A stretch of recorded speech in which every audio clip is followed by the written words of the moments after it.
ಕೇಂದ್ರದಲ್ಲಿ ಗೊತ್ತಿಲ್ವ ಮೋದಿಗೆ ದಿನಕ್ಕೆ 16 ಡ್ರೆಸ್ ಚೇಂಜ್ ಮಾಡ್ತಾನೆ. ಒಂದ್ಸರಿ ಊಟ ಮಾಡಕ್ಕೆ ಅವ್ರಿಗೆ 3 ಲಕ್ಷ ಬೇಕು. ಅವ್ರಿಗೆ ಹೆಂಡ್ರು ಮಕ್ಕಳು ತಂದೆ ತಾಯಿ ಯಾರು ಇಲ್ಲ. ಇದು ಏನು ಗೊತ್ತಾಗುತ್ತೆ ಅವ್ರ ಪ್ರಧಾನಿಗೆ? ಮೋದಿನೇ ಇರಬಹುದು, ಅವ್ನ ಕಷ್ಟದಿಂದ ಅವ್ರು ಟೀ ಮಾಡ್ಕೊಂಡು ಬಂದಿರೋದು. ಅದನ್ನ ಯೋಚನೆ ಮಾಡಿ ಬಡವ್ರ ಬಗ್ಗೆ ಯೋಚನೆ ಮಾಡಲಿ. ಬಡವ್ರ ಜೀವನ ಹೆಂಗೆ? ಗ್ಯಾಸ್ ತಗೋಬೇಡ, ಎಣ್ಣೆ ತಗೋಬೇಡ, ಅಕ್ಕಿ ತಗೋಬೇಡ, ಪೆಟ್ರೋಲ್ ತಗೋಬೇಡ, ಇವೆಲ್ಲ ನಡೀತವ? ಸ್ವಾಮಿ ದುಡ್ಡು ಕೊಟ್ಟ ಬಸ್ ನಿಂತ್ಕೊಂಬತ್ತೀವಿ. 50 ಜನ ಸೀಟ್ ಇದ್ರೆ 50 ಜನ ಹೆಣ್ಮಕ್ಳು ಇರ್ತಾರೆ. ದುಡ್ಡು ಕೊಟ್ಟ ಸಿದ್ದರಾಮಯ್ಯನ ಬೈಕ್ ಇಡ್ರೆ ಒಯ್ಯಕ್ಕೆ ಬರ್ತಾರೆ ಹೆಣ್ಮಕ್ಳು. ನಮ್ಮನ್ನು ಎಳ್ದಾಕ್ತಾರೆ. ಏನ ನಮ್ಮ ಸಿದ್ದರಾಮಯ್ಯ ಮಾಡೋದು ಇನ್ನೇನ ಅಂತಾರೆ. ಇದೆಲ್ಲ ಆಗ್ಬೇಕಾಯ್ತು. ಕಾಂಗ್ರೆಸ್ನಾಗಲಿ BJP-ಆಗಲಿ ದಳದರಾಗಲಿ ಅವ್ರ ಬುದ್ಧಿವಂತಿಕೆಯಿಂದ ಅವ್ರು ಮಾಡ್ತಾರೆ. ಇವ್ರು ರಾಜಕೀಯದವ್ರನ್ನ ಕಟ್ಕೊಂಡು ನಾವು ಯೋಚನೆ ಮಾಡಬೇಕು. ಓಟ್ ಹಾಕೋರು ಯಾರಿಗೆ ಹಾಕ್ಬೇಕು, ಯಾರಿಗೆ ಬಿಡಬೇಕು ಅನ್ನೋದು ಯೋಚನೆ ಮಾಡಬೇಕು. ಎಲ್ಲರೂ ಅಲ್ಲ ಸ್ವಾಮಿ, ಜೀವನ ಮಾಡಿದ್ರೆ ಎಲ್ಲರೂ ಕಂಟ್ರೋಲ್ ಮಾಡೋದು ಸರ್ಕಾರ ಹೇಳೋದೇನೈತೆ. ನಾವು ಹೊಟ್ಟೆ ತಿನ್ನೋದಾಗ ನಾವು ಹೆಂಗೆ ತಿನ್ಬೇಕು ಅಂತ ಗೊತ್ತಿರುತ್ತೆ. ಗ್ಯಾಸ್ ನಾವು ಮಾಡೋದೈತೆ, ಎಣ್ಣೆ ನಾವು ಮಾಡೋದೈತೆ, ಎಲ್ಲ ಐತೆ. ಸರ್ಕಾರ ಅದನ್ನು ಏನು ಮಾಡ್ಬೇಕು, ಮಾಡಬೇಕು. ಕೇಂದ್ರ ಸರ್ಕಾರ ಏನು ಮಾಡ್ಬೇಕು, ಮಾಡಬೇಕು. ರಾಜ್ಯ ಸರ್ಕಾರ ಮಾಡೋದೇನು ಮಾಡಬೇಕು.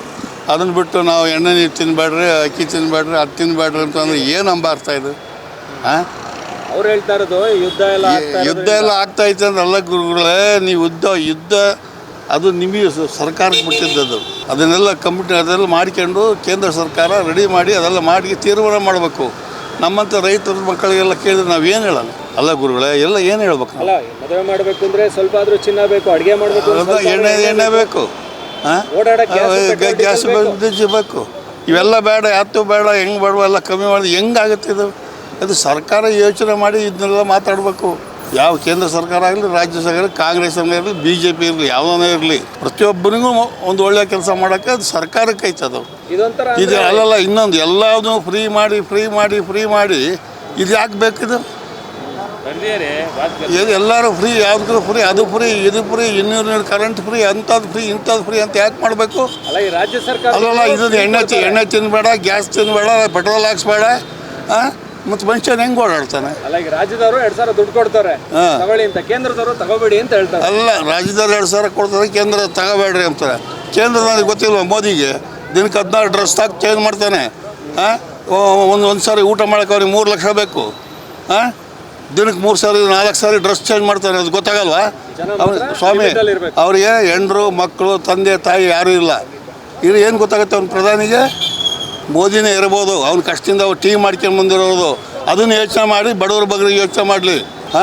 ಬಡವ್ರ ಬಗ್ಗಿದ್ದು ನಾನು ಟೀ ಮಾಡ್ತಿದ್ನಲ್ಲ ರೈಲ್ವೆ ಸ್ಟೇಷನಲ್ಲಿ, ಬಡವ್ರ ಜೀವನ ಹೆಂಗೆ? ಗ್ಯಾಸ್ ತಗೋಬೇಡ, ಎಣ್ಣೆ ತಗೋಬೇಡ, ಅಕ್ಕಿ ತಗೋಬೇಡ, ಪೆಟ್ರೋಲ್ ತಗೋಬೇಡ, ಇವೆಲ್ಲ ನಡೀತವ? ಆಗಿನ ಕಾಲ ಇತ್ತು ಸ್ವಾಮಿ. ಒಲೆ ಒಳಗೆ ಸೌದೆ ತಂದು ಒಲೆ ಒಳಗೆ ಅಡುಗೆ ಮಾಡ್ಕೊಂಡು ಪಾತ್ರೆ ಎಲ್ಲ ಸಾರೆ ಒಳಗೆ ಮಾಡ್ತಿದ್ವಿ. ಅದು ಗೊತ್ತಿಲ್ವ ಮೋದಿಗೆ? ಅದನ್ನು ತೀರ್ಮಾನ ಮಾಡಬೇಕು. ಕರೆಕ್ಟೇ ಅಲ್ಲ ಸ್ವಾಮಿ? ನಾವೇನು ಹಿಂಗಂತ ಹೇಳ್ತಿಲ್ಲ. ಅಲ್ಲಲ್ಲ, ಅವ್ರು ಹೇಳ್ತಾರೆ ನಾವು ರೈತರ ಮಕ್ಕಳು ಅಥವಾ ಹಳ್ಳಿ ಜನ ಅಥವಾ ಪಾಪ ಅಫಿಷಿಯಲ್ಸು ಎಲ್ಲರೂ ಯಾತ್ರೆ ಜೀವನ ಮಾಡ್ಬೇಕು. ಗ್ಯಾಸ್ ಇಲ್ಲದೆ ಜೀವನ ಮಾಡೋಕ್ಕಾಗುತ್ತೆ? ಕರೆಕ್ಟ್. ಇದೆಲ್ಲ ಯಾಕೆ ಫ್ರೀ ಮಾಡ್ಬೇಕಾಯ್ತು? ಹೆಣ್ಮಕ್ಳಿಗೆ ಬಸ್ ಸ್ವಾಮಿ ದುಡ್ಡು ಕೊಟ್ಟು ಬಸ್ನ ನಿಂತ್ಕೊಂಬತ್ತೀವಿ. 50 ಜನ ಸೀಟ್ ಇದ್ರೆ 50 ಜನ ಹೆಣ್ಮಕ್ಳು ಇರ್ತಾರೆ. ದುಡ್ಡು ಕೊಟ್ಟು ಸಿದ್ದರಾಮಯ್ಯನ ಬೈಕ್ ಇಡ್ರೆ ಒಯ್ಯಕ್ಕೆ ಬರ್ತಾರೆ ಹೆಣ್ಮಕ್ಳು. ನಮ್ಮನ್ನು ಎಳ್ದಾಕ್ತಾರೆ. ಏನ ನಮ್ಮ ಸಿದ್ದರಾಮಯ್ಯ ಮಾಡೋದು ಇನ್ನೇನ ಅಂತಾರೆ. ಇದೆಲ್ಲ ಯಾಕೆ ಬೇಕಾಯ್ತು? ನನ್ನ ಮಕ್ಕಳು ಗೆಲ್ಲಿಯೋಕ್ಕೋಸ್ಕರ ಕಾಂಗ್ರೆಸ್ನಾಗಲಿ BJP-ಆಗಲಿ ದಳದರಾಗಲಿ ಅವ್ರ ಬುದ್ಧಿವಂತಿಕೆಯಿಂದ ಅವ್ರು ಮಾಡ್ತಾರೆ. ದೇವೇಗೌಡರು ಕಾಂಗ್ರೆಸ್ಗೆ ಒಂದು ಕೇಳಿದ್ರು ಪ್ರಧಾನಮಂತ್ರಿ ಆದರು. ಈಗ ದೇವೇಗೌಡರು ಕಾಂಗ್ರೆಸ್ಸಿಗೆ ಬೈತಾರೆ. ಇಲ್ಲಿ ಕುಮಾರಸ್ವಾಮಿ ಹಂಗೆ ಕಾಂಗ್ರೆಸ್ಗೆ ಒಂದು ಕೇಳಿದ್ರೆ ಮುಖ್ಯಮಂತ್ರಿ ಆದರು. ಅದೇ ಯಡಿಯೂರಪ್ಪ ಮೋಸ ಮಾಡಿದರು. ಈಗ BJP ಹಿಡ್ಕೊಂಡವ್ರೆ. ಇವರು ರಾಜಕೀಯದವ್ರನ್ನ ಕಟ್ಕೊಂಡು ನಾವು ಯೋಚನೆ ಮಾಡಬೇಕು. ಓಟ್ ಹಾಕೋರು ಯಾರಿಗೆ ಹಾಕ್ಬೇಕು, ಯಾರಿಗೆ ಬಿಡಬೇಕು ಅನ್ನೋದು ಯೋಚನೆ ಮಾಡಬೇಕು. ಯಾಕೆ ಯಾಕೆ ಮಾಡ್ಬೇಕು ಇವೆಲ್ಲ ಫ್ರೀ? ಗ್ಯಾಸ್ ಯಾಕೆ ರೇಟ್ ಮಾಡ್ಬೇಕು? ಇಂಥವೆಲ್ಲ ರೇಟ್ ಕಮ್ಮಿ ಮಾಡಲಿ. ಇವೆಲ್ಲ ನಾವು ಬಸ್ ಚಾರ್ಜ್ ಕೊಟ್ಟು ಅಡ್ಡಾಡ್ತೀವಿ, ಕರೆಂಟ್ ಬಿಲ್ ಕಟ್ತೀವಿ. ಇದೆಲ್ಲ ಆಗಬೇಕು. ಯಾರು ಹೆಣ್ಮಕ್ಳು ಊರಾಗ ಕೂಲಿ ಬರೋಲ್ಲ ಸ್ವಾಮಿ ಹೊಲಕ್ಕೆ. ಬಸ್ ಹತ್ಕೊಂಡು ಇವತ್ತು ಧರ್ಮಸ್ಥಳ, ಇನ್ನೊಂದು ದೇವಸ್ಥಾನ ಎಲ್ಲ ಹೋಗ್ತಾರೆ ಗುಂಪುಬ್ಬ. ನನ್ನ ವೆಯ್ಟು 125 kg ಇದೆ ಸರ್. ನಾನು 75 kg ಆಗಬೇಕು ಅಂದರೆ 50 kg ವೆಯ್ಟ್ ಸಣ್ಣ ಆಗಬೇಕು ಅಂತ ತುಂಬ ಯೋಚನೆ ಮಾಡ್ತಿದ್ದೀರಾ. 1 ವರ್ಷ ನಮ್ಮ ಜೀನಿ ಸ್ಲಿಮ್ನ ಯೂಸ್ ಮಾಡಿ 125 kgಯಿಂದ ಆರಾಮಾಗಿ 75 kgಗೆ ಬರ್ತೀರಾ. ತಡ ಯಾಕೆ ಮಾಡ್ತೀರಾ? ನೀವು ಸಣ್ಣ ಆಗಬೇಕು, ಹೆಲ್ತಿ ಆಗಿರಬೇಕು ಅಂದರೆ ನಮ್ಮ ಜೀನಿ ಸ್ಲಿಮ್ನ ಯೂಸ್ ಮಾಡಿ. ಇಂತಹ ನೈಜ ಕುತೂಹಲ ಭರಿತ ಸುದ್ದಿಗಳು ನಿಮಗೆ ಸಿಗಬೇಕಂದ್ರೆ ರಾಜ್ಯದ ಪ್ರತಿಷ್ಠಿತ ಜನಪರ ಡಿಜಿಟಲ್ ಸುದ್ದಿ ಮಾಧ್ಯಮ ಪಬ್ಲಿಕ್ ಇಂಪ್ಯಾಕ್ಟ್ ಚಾನಲನ್ನು ಯೂಟ್ಯೂಬ್ನಲ್ಲಿ ಸಬ್ಸ್ಕ್ರೈಬ್ ಮಾಡ್ಕೊಳ್ಳಿ. ವಿಡಿಯೋ ಇಷ್ಟವಾದರೆ ಲೈಕ್ ಮಾಡಿ, ನಿಮ್ಮ ಇಷ್ಟದವರಿಗೆ ಶೇರ್ ಮಾಡಿ ನಮ್ಮನ್ನು ಪ್ರೋತ್ಸಾಹಿಸಿ.